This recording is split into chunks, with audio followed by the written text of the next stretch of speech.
You are going to entertain the people who shot the feet of Palestinian footballers.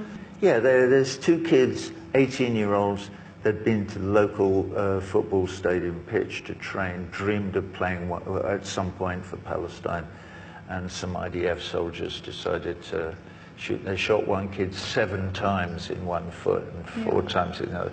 So obviously they'll never play soccer, but they'll never walk again. Oh, you know, I'm a musician. I just want to play my music. I don't want Roger Waters bullying me. What? They're shooting the fucking feet of 18-year-olds who want to play soccer. Don't talk to me about your freedom of speech. Pay attention.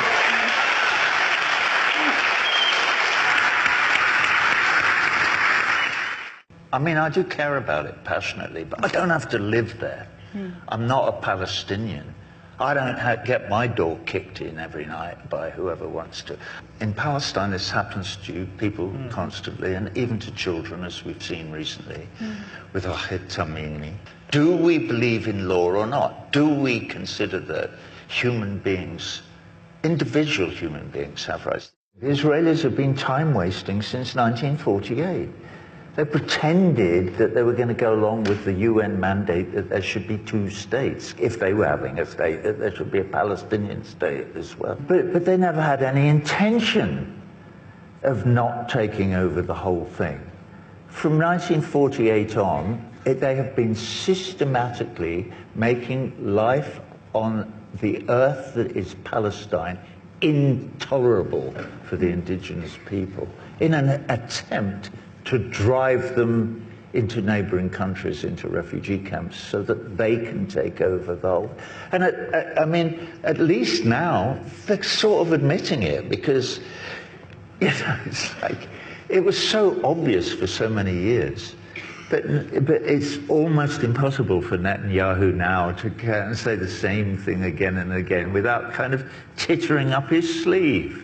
All you people in this room, your efforts are not in vain, and I'm seeing it in the United States, and it's kind of barely perceptible on the surface because the mainstream media will not report it.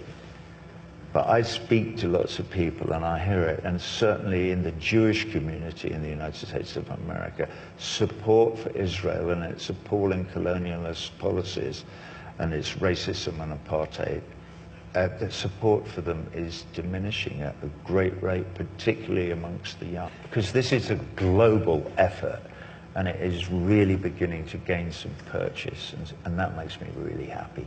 Ordinary people standing shoulder to shoulder with other ordinary people who may live 10,000 miles away, but who nevertheless we support and have sympathy with their predicament, and that is what makes us human.